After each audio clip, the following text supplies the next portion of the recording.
So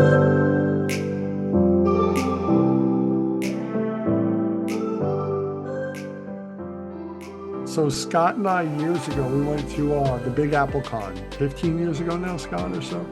Oh boy, yeah, I don't even know. I think it was like 2009 we went. And I remember meeting you just very briefly, Rag. Do you remember doing the JLA Crisis on Two Earths special features? They talked to you about Identity Crisis? No. I've seen your work, like on Superman and such. And my favorite story of all space and time is Identity Crisis. And since then, I feel like I've lost touch with you, and I've been like, where's Rags Morales? I saw you on YouTube recently. I forgot forgive me, the gentleman's channel you were on. And I was like, how do you get in touch with him? And he's like, oh, on Facebook Messenger. I'm like, really? He's like, yeah. Yeah. I'm 57. Of course I'm on Facebook. Yeah. Let's start with Identity Crisis. Sure. 20 years anniversary coming up. Yeah. What are your earliest memories of that story? Like Brad comes to you and says, hey, I got this idea, or were you assigned to the story with him? As it goes, Ethan Van Sciver was doing Rebirth. At the same time I was doing Identity Crisis. Initially, he was supposed to get Identity Crisis, but I was faster. Okay. And that needed to come out first. Brad had a short list of other people. My name was not on it at all. But Pete Tomasi, who was my editor on Hawkman, heard the story. I don't know if he read the story, but he knew enough about the story to say that for this book, it's got to be my guy Rags. Rags is going to do it because Rags does great emoting. He does subtlety really well. So he gave Brad a couple of issues of Hawkman, and the issues they gave him were the ones where I handled the Shadow Thief. The way I drew him, I didn't give him an outline at all. You would only see his muzzle, his face, his eyes, his nose, and I would try to angle the camera that if he came out of the shadow, that you would just see the shadow of his body, but it was like melted into the shadow he was coming from. When he saw my approach there, he said, yeah, okay, I like the way this guy thinks. So that's how I got on that. While I was working on Hawkman, there was this all kinds of buzz about a big event and that I was going to be attached to it. I didn't know what it was about. Jeff Johns did. And Jeff Johns was really excited for me. And he kept telling me, don't worry, this is going to be great for you. It's going to make you, love it. It's going to be perfect. It's going to be an incredible story, and I was very excited, and at the time we were doing Hawkman and the JSA crossover Black Rain. So I was wrapped up into just getting that done and very excited for the prospect of something new, perhaps career changing. At the time I'd been in the industry for 15 years and I've done a lot of things that no one really took that much notice of. I had a couple of blips on the radar. Turok was a little bit of a blip. Our Man was a little bit of a blip, but it was overshadowed by Starman at the time. And of course, Neil Gaiman was doing Sandman. So I had enough people in my orbit and in my corner to champion me. But the way the comic book industry is, the way it is in any kind of publication or production, it's all about who's popular, who's hot, which is why up until the time I did Our Man, I always got to do my own covers because it was always, books that were just kind of like, meh. But if they wanted something that they thought was well written and they wanted to get more attention to it, they'd pull me off of the covers and, give it to a Scott McDaniel, or to a Michael Turner. And of course, the Hawkman, a lot of it were painted covers too. So, I was kind of like always simmering underneath the surface in all these projects. But when I finally got it, they called me into New York City to talk about it. And I got there, and I had been with DC since they were in the Jared Kushner building now, 666 on Fifth Avenue. From there, I went to 1325 Avenue of the Americas, and at this point, it was in Broadway across the street from the David Letterman show. And this was a big office, and I had been around this office, a number of times, but where they took me was someplace I had never seen before. It was literally into the bowels. Underneath there, it was downstairs. I went in there, and there was this enormous table with like glass walls, and it was like, wow, this is where the money goes. It was really cool. Like Ned Beatty in Network, at the end of this table is this little guy with glasses. And he comes out from around the table and he comes up to me and he gives me a big hug. And I was just like, taken aback because I don't know this person at all. I wasn't even introduced to him yet, you know? And he says, hi, I'm Brad. And don't worry about it. I'm Jewish. We always hug. I says, well, I'm a Latino. We always hug too. So, okay, I accepted that. But it felt good, because he was very personable. Brad is the way he writes is the way he is. He's very personal. He treats his friends like he treats the families that he writes about. So I was at ease immediately, and we talked a lot, and we did a lot of. I brought with me a folder with some sketching paper so I can jot down some ideas, and we talked about it, and then that was it. I went home. What I knew about Brad Meltzer was that he was a novelist and a neophyte in the eyes of a comic book industry. As much as I liked him, there was a stupidity that I carried with me that was a bit arrogant. That was like, well, what does he know about what we do? Novels are great, but this is a whole other thing. And of course, that's the artist, trying to stake his claim in his half of the book, not trying to be dictated to. And Brad's scripts were very, very thorough, very specific. And he's so brilliant that he did actually have a good director's eye. In fact, he modeled the entire series after CSI. I went home and I had this prejudice with me, and he was telling me in the office, some of the things he wanted to do, like this. He wanted to have like a double page spread and 22 panels of the atom breaking through rope. 22 panels. I'm not drawing 22 panels. Give that to production. I'll just draw it once and just duplicate it. I'm not going to. Kidding me? That's too much work for that. So I already had these ideas in my head that I was going to be prickly about it. I get home and they didn't give me all the scripts. They gave them to me piecemeal. I got like a couple at a time. I remember my then wife, and I was sitting in bed reading the scripts, telling her about my day and letting me know, yeah, this guy thinks I'll do 22 panels over 2 pages. He's nuts. He doesn't know how it works. Old novel boy over there. So I'm reading the script and I'm really being drawn in. And Brad had a beautiful way of writing a script that was not dictatorial. It was very illustrative.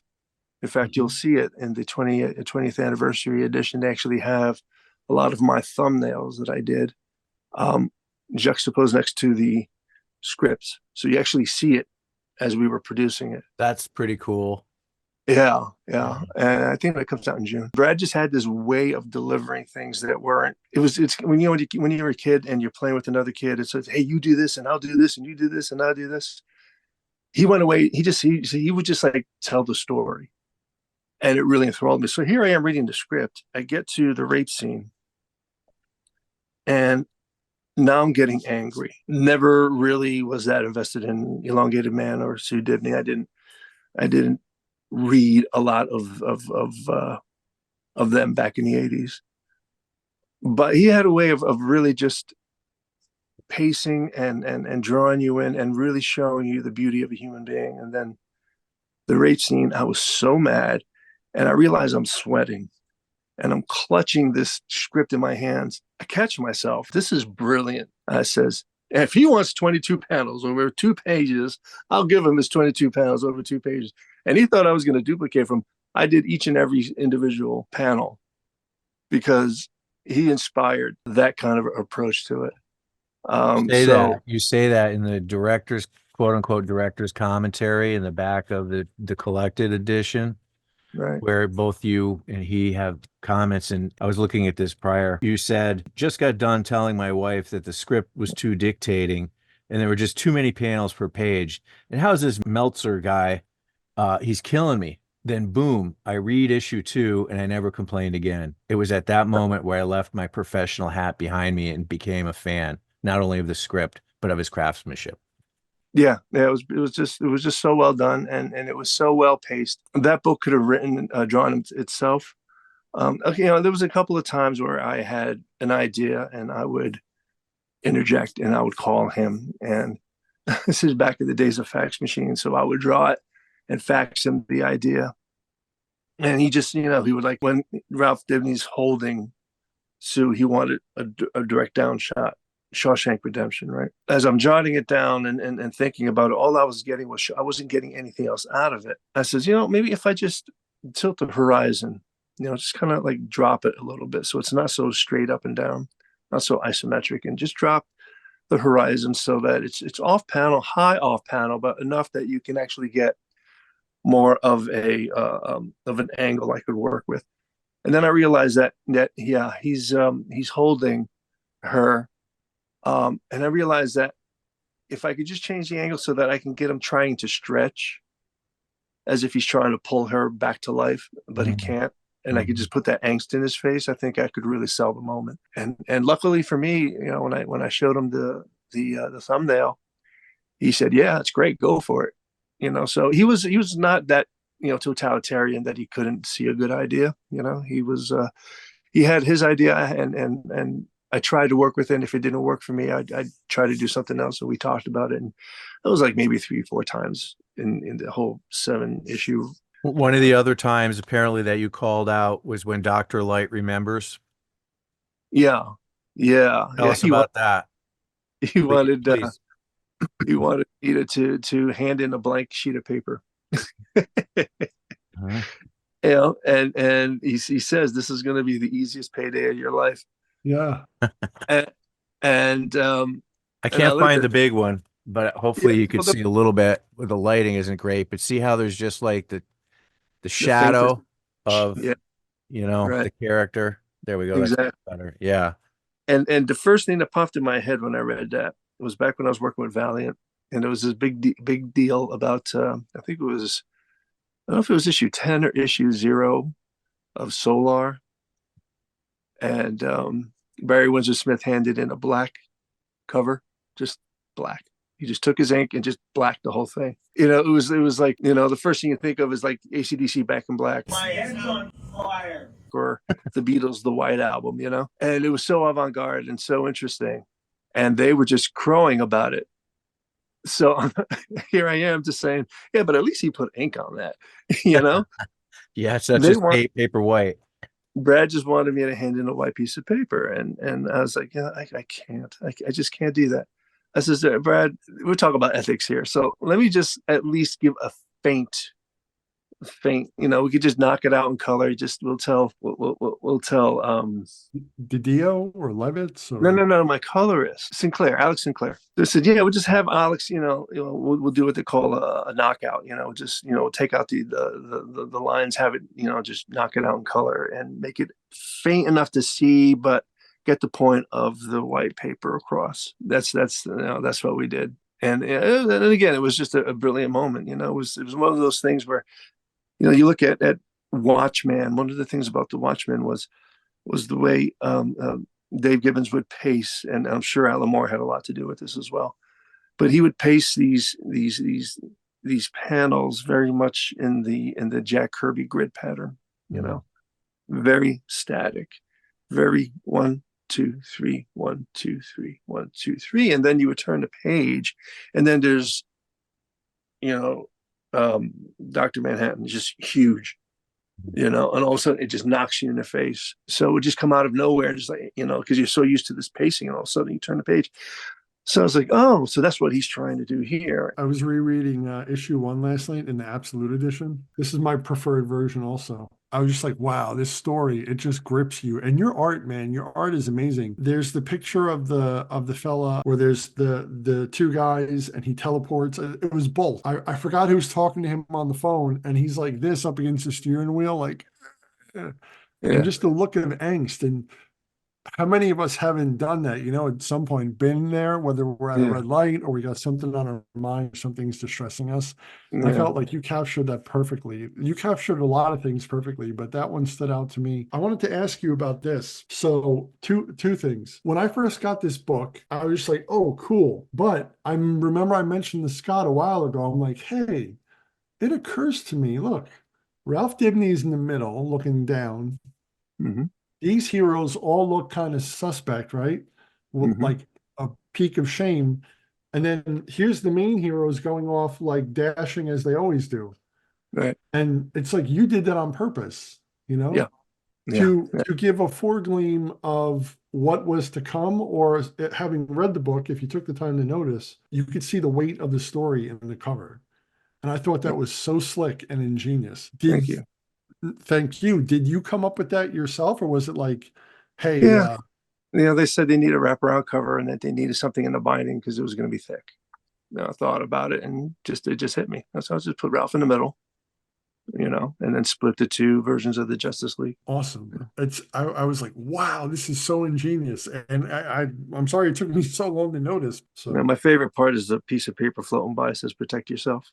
yes. So Yeah, when I signed that book, I often, people, hey, can you draw something? I was like, oh, I can't stand being told to draw something that is just like, it looks like I've, for lack of a better term, I farted it out. It's just like, I don't like doing remarks. But if you engage me, and we're talking nonchalantly, and I'm signing a book, and I'll just drop a little, protect yourself in there. One of the other things I noticed too last night reading it again, and this is for the first time, is Green Arrow, how his shadow is cast so long.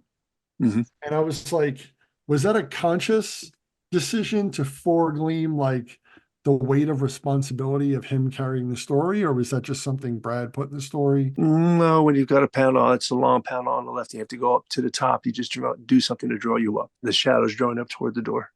Okay. Because I was like, wow. I know. Yeah, I like your version better.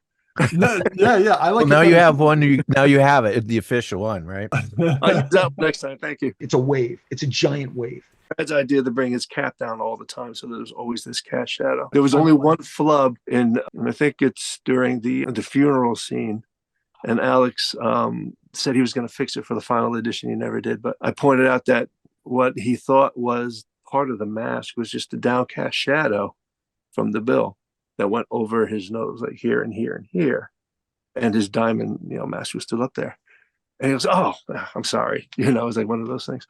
So yeah, it just does. It looks bad. And sure enough, between my big noses, my googly eyes, and everything else that they could pick apart because they hated the idea that Sue Diviney was dead, they pulled that apart. Like I don't know what I'm doing, but it was actually the colorist at that point. So Alex, you screwed me over. Did you feel yourself when you were drawing it?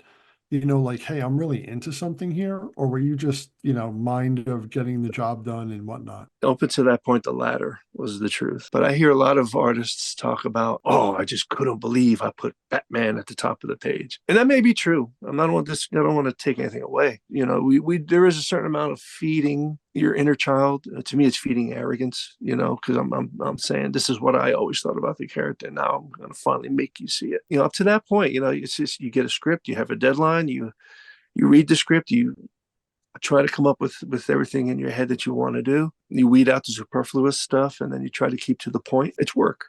It's always work. But the build up between what Jeff was telling me and what the editors were telling me, it really made me feel like the Eminem song, So I did, and thankfully at the time, my then wife was very, very good about leaving me alone, and I would work 10 to 6, 9 to 5. So I was given a regimented hour, a standard time, and the script itself had an awful lot of, duplicating a panel from like 3 issues ago and bringing it back.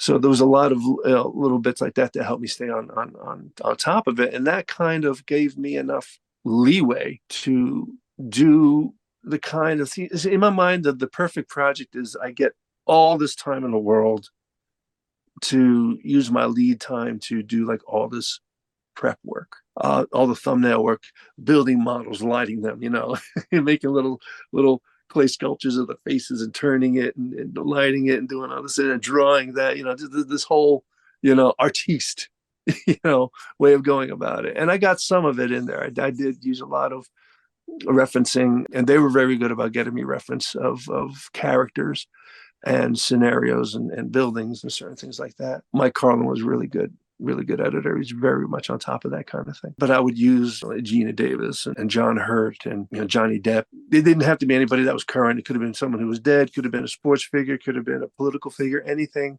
If I felt that character helped bring something out of me and I could put it into the character, then that character was giving me what I needed out of it. I mean, I try not to draw exactly those characters. I didn't want to look like an Alex Ross thing, when it was just like all photorealistic. I just wanted to use it, much like Fred McMurray was used for Captain Marvel. You could see it, though it's not him. You mentioned Buster Crabbe for Superman. Yeah. Yep. I Uh, looked. I found some old footage of Buck Rogers, Paul Newman for the Atom. a You know, young Paul Newman. well, like I said, Yes.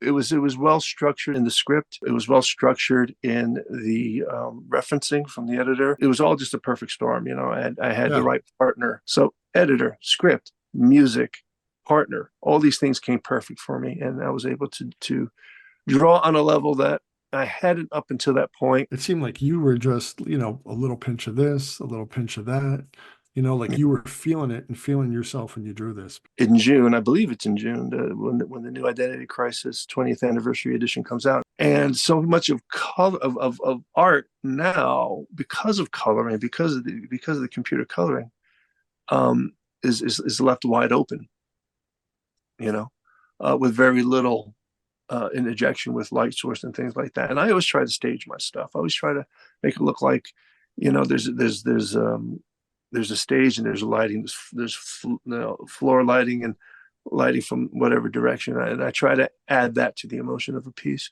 When you're the artist, you're the director. Period. I've done scripts where I've gotten like a couple of issues down the line. I got into a situation I had to call the writer. Says, wait a minute, 3 issues ago you said something else differently. I'm over here now. Now you wanted me to change it completely? You sure? They're like, oh, I forget about these things. Inkers are just following. You went to the Kubert School, correct? I did. Yep, 2 years. I'm going to assume that you were drawing before you went. Well, yeah, it was very. I mean, did you always want to draw? I had two options in life: to draw or paint. Mhm. And I thought I'd be an illustrator because I was way into Norman Rockwell, or be the center fielder for the New York Mets. They're gonna have a better season this year than people think. Yes, I Each agree. one just gets better than the last. and so because I was a good athlete, I was fast, I had a strong arm, so that was the only other option. So, but when I got back from baseball camp, and I was dealing with the same knuckleheads I grew up with, and everybody's a superstar in their head, and and my father and I went to a ball game instead of going to practice, and my coach found out, and I was benched for the last 3 games of the season. So I says, screw this, I'm not going to play baseball anymore. That's when I decided to become an artist. Joe Kubert School was in Dover, New Jersey. I was raised in Landing. That's 15 minutes away. Okay. For a school that's the only one of its kind in the world. So you had people coming from Canada. I had a Canadian in one of my classes. Tom Rainey was in my class. Oh, Tom Rainey. Yeah. One of my favorite Robin artists. Yeah. But yeah, so, Joe would be your interviewer, and you had to impress Joe. So, I worked it out my best. In the smallest, handwriting possible. You had to write a letter, why you want to be in there.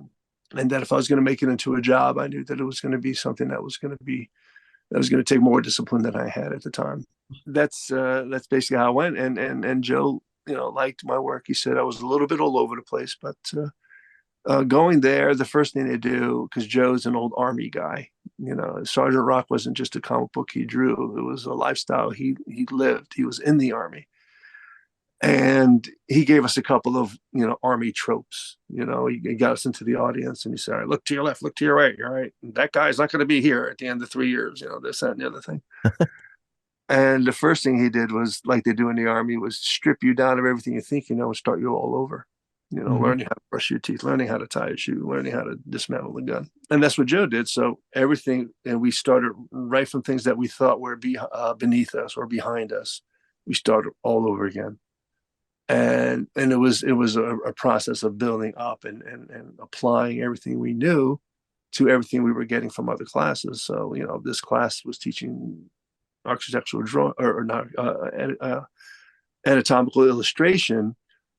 Put that with basic drawing, and see where the two connect, design and layout where the two connect, and production work, animation, how does that work with anatomy, knowing how the body moves and then putting it, in motion. It was a really good place to marinate, but I only got 2 years out of it. I couldn't afford to have a third. My first job was a paper route. It's just a few hours in the morning, early morning, 5 o'clock in the morning until about, 8, 9. And that's it. The rest of the day is yours. So I would do that. And then I'd work on my portfolio, and I'd scan the want ads, for artists. What was your first gig out of the Kubert School? What was like for DC or Marvel? What was your first jam? Valid. Well, when I got out of silk screening because my boss got caught for copyright infringement, I was working at Subway for a little while, and I called Mike Chen, who was the administrator at the Joe Kubert School. I says, "Do me a favor, can you give me a bunch of phone numbers for DC? You know, because I know Joe worked for DC. I figured he would have all the DC editors." He goes, "Yes, you know." So he gave me like 5 phone numbers.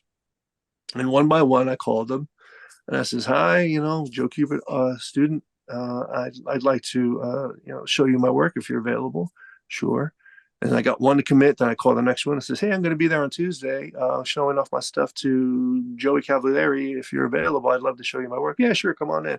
You know, they're very friendly. And I got there. I saw Karen Berger, Joey Cavalieri, Mike Carlin, Karen Berger. I think Andy Helfer was the last one. And Karen Berger was just no, not Karen Berger, Barbara Kiesel. I'm sorry. Barbara Kiesel was just on her way out the door. She was going to go to Wisconsin for a convention there.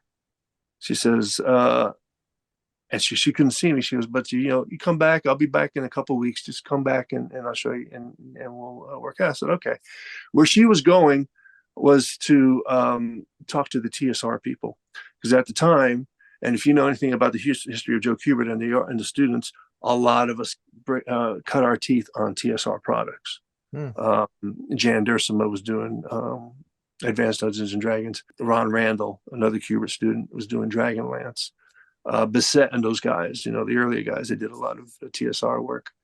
So when she came back after 2 weeks, I showed her my stuff and she liked it. And she saw I had a knack for fantasy, which was perfect because she was looking for an artist to do Forgotten Realms. And so she gave me some character sheets to go home and work on the characters. And she said, "When do you need?" So I said, "When do you need it?" She said, which is always a trap. You know, they want to know how proficient you are. They want to know how professional you are. So they go like that. That means get it done yesterday. So I went home. I knocked out all 5 characters. Came back the next day. Showed it to her. She goes, "Oh, this is nice. I like this. This is much better than your portfolio stuff. Okay, I'm pleased. Here's the script. Well, when do you need the pages by?" I said, "All right." So I came back, and for the first 4 issues of my career, I was doing 8 pages a week. And then I slowed down to 5 pages a week, which was common practice, but I knew well enough I needed security. And so, because I had a lease, you know, so they gave me a continuity contract. They gave me a rookie rate after the first issue. When the first issue was done, they compared me to other people and they bumped me up another 20 pages, $20 a page. At the time I was making 65 was the rookie rate. So I made it to $85 a page. And then I went on to do all that, and I did 19 issues of Forgotten Realms. So that, if you don't count Main Publishing, which was somebody who, a friend of mine, Pete Fitzgerald, who was a friend of mine, he did Crazy magazine, one of my co-students. He was working on Crazy and Cracked. Yep. He did like all that funny stuff. He was really good too.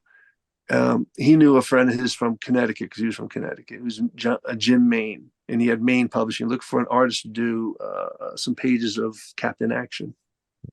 And this before I even went to, this is probably around the time I was working at the Subway sandwich place.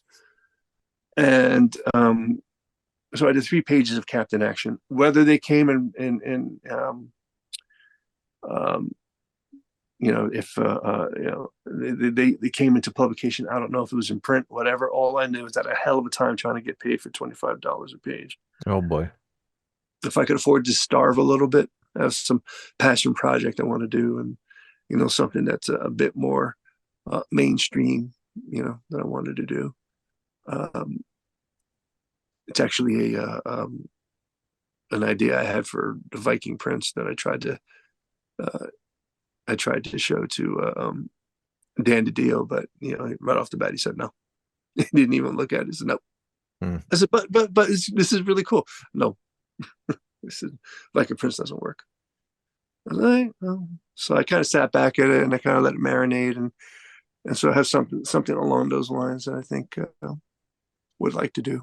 And if it is successful enough, I also have a spinoff for it, because again, it's kind of political. So. Well, no matter what happens, Rags, I wish you the utmost success, and I will always have a big smile on my face and in my heart for what you did on this project. And I'm very grateful you did this. I'm very, very grateful. That's very nice of you to say, and hopefully I can surpass it. Appreciate your time and sharing all that with us, for sure. Thank you for all the information. And awesome. All right, guys. Thank you. Have a good All right. evening.